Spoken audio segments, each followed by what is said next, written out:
एक बार संध्या समय पर कश्यप प्रजापति की पत्नी दीति ने कश्यप प्रजापति अपने पति से कहा कि मुझे ऋतु दान दीजिए। कश्यप प्रजापति ने कहा कि अभी संध्या काल है, इस समय भयंकर भूत और प्रेतादि घुमा करते हैं, इस समय में संध्या काल समय में ऋतु दान नहीं देना चाहिए, गर्भधारण नहीं करना चाहिए। किंतु दीति ने कुछ माना नहीं, ऐसे ही आग्रह करती रही दीति। तब कश्यप प्रजापति ने ऋतु दान दिया। फिर वह स्नान करने के लिए चले गए। इधर दीति को पश्चाताप हुआ, थर थर कांपती वो अपने पति कश्यप के पास आई और कहने लगी, प्रार्थना करने लगी कि मेरा अपराध आप माफ कीजिए, मैंने दुराग्रह से संध्या काल में ऋतुदान की मांग की। कश्यप प्रजापति ने कहा कि तुमने देवताओं की अवहेलना की है, इसलिए हे अमंगलमयी, तेरी कोख से 2 अमंगलमयी अधम पुत्र उत्पन्न होंगे। कश्यप प्रजापति ने अपनी पत्नी दीति से कहा कि तुम्हारी कोख से 2 अमंगलमयी अधम पुत्र उत्पन्न होंगे। जब दीति ने प्रार्थना की कि अब मेरा अपराध माफ कीजिए, मुझसे गलती हो गई, तब कश्यप प्रजापति ने कहा कि पुत्र तो अधम ही होंगे, किंतु उनको मारने के लिए स्वयं भगवान अवतार लेंगे, उनको मारने के लिए स्वयं भगवान अवतार लेंगे। और आपके एक पुत्र का जो पुत्र होगा वो महान भगवान का भक्त होगा। आपके एक पुत्र का पुत्र जो होगा वो भगवान का महान भक्त होगा। दीति ने गर्भ धारण कर लिया, दोनों पुत्र उदर में थे। दीति ने सोचा कि ऐसे पुत्र बाहर आएंगे तो सृष्टि को दुखी करेंगे, प्रजा को हैरान परेशान करेंगे, इसलिए भागवत में ऐसा लिखा है कि 100 वर्ष तक गर्भ को धारण कर रखा, जन्म दिया ही नहीं। चारों ओर अंधेरा फैल गया, गर्भस्थ शिशु से चारों ओर अंधेरा फैल गया। तब देवता लोग ब्रह्मा जी के पास गए और कारण पूछा कि क्या है सब। ब्रह्मा जी ने कहा कि आपके पूर्वज सनकादिक एक बार वैकुंठ में भगवान का दर्शन करने के लिए गए थे। तब भगवान के पार्षद जय और विजय ने वहां उनको रोक लिया। तब सनकादिकों ने श्राप दिया कि जाओ तुम पापमय योनि में जन्म धारण करो। हम भगवान का दर्शन करने के लिए जा रहे हैं और आप रोक रहे हैं, आप यहाँ वैकुंठ में रहने लायक नहीं हो, आप जाओ पापमय योनि में जन्म धारण करो। और जब भगवान आए वैकुंठपति, उन्होंने भी इस श्राप का अनुमोदन कर दिया। भगवान ने कहा कि मेरे संत का अपराध यदि कोई मेरा हाथ करता है तो मेरे हाथ को भी मैं काट डालता हूं। मेरे संत का कोई अपराध करेगा, मेरे साधु का कोई अपराध करेगा, द्रोह करेगा, तो मेरा हाथ यदि द्रोह करेगा तो उसको भी मैं काट डालूंगा। जय विजय ने प्रार्थना की कि प्रभु हमारा अपराध हो गया, आप माफ कीजिए। तब भगवान ने कहा कि तुम दोनों को मारने के लिए मैं जरूर अवतार धारण करूंगा। और वे ही जय विजय आज दीति के गर्भ में आए थे, दीति के उदर में आए थे। और दीति ने जब जन्म दिया तो उनमें से एक पुत्र था हिरणाक्ष और दूसरा था हिरण्यकशिपु।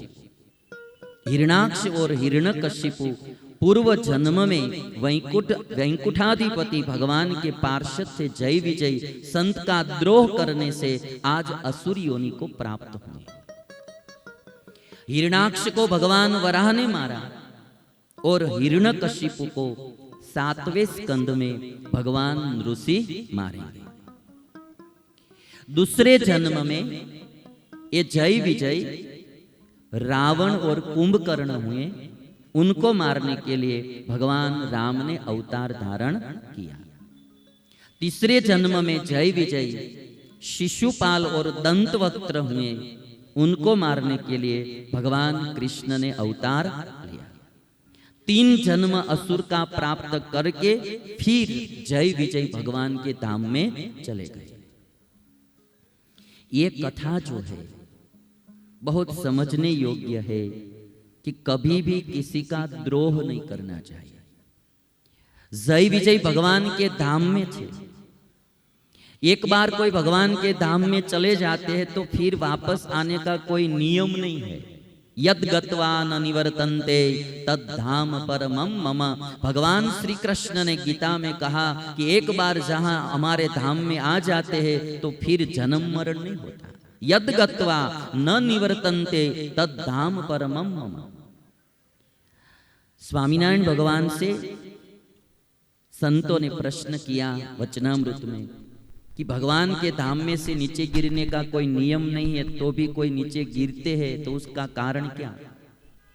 स्वामीनारायण भगवान ने कहा एक तो बताओ कौन भगवान के धाम में जाकर नीचे गिरा? संतों ने कहा कि ये जय विजय नीचे गिरे। तो भगवान स्वामीनारायण ने कहा कि धाम में से नीचे गिरने का कोई रीति नियम नहीं है, किंतु भगवान ने संत की महिमा बताने के लिए एक कार्य किया कि यदि कोई भगवान के धाम में भी संत का द्रोह या अपराध करता है तो धाम में से भी नीचे गिरता है। इसीलिए कभी भी किसी का द्रोह नहीं करना। वैसे भी भगवान के भक्त का, संत का या ब्राह्मण का, गाय का, उसका तो कभी भी द्रोह नहीं करना चाहिए, अपराध नहीं करना चाहिए। आज जय विजय ने अपराध किया तो 3 बार असुर योनि में जन्म धारण किया।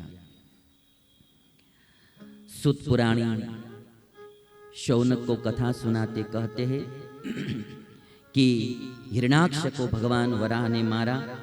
अब जो मनु और शत्रुपा थे उनसे 3 पुत्रियां उत्पन्न हुई और 2 पुत्र उत्पन्न हुए।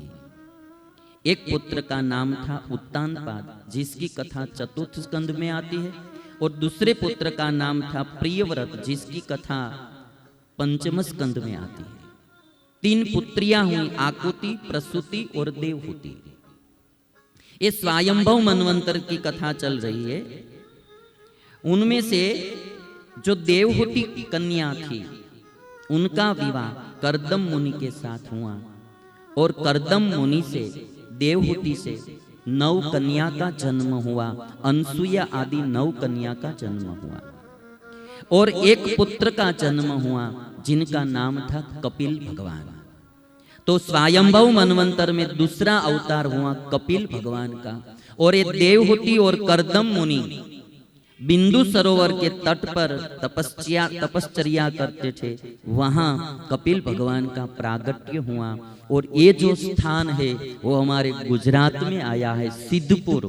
सिद्धपुर में बिंदु सरोवर, वहां कपिल भगवान का प्राकट्य हुआ। इसलिए हमारे गुजराती में कहा जाता है कि सस्तु ने सिद्धपुरनी यात्रा, क्योंकि भगवान कपिल का प्राकट्य गुजरात में सिद्धपुर में हुआ है। ये दूसरा अवतार कपिल भगवान का हुआ।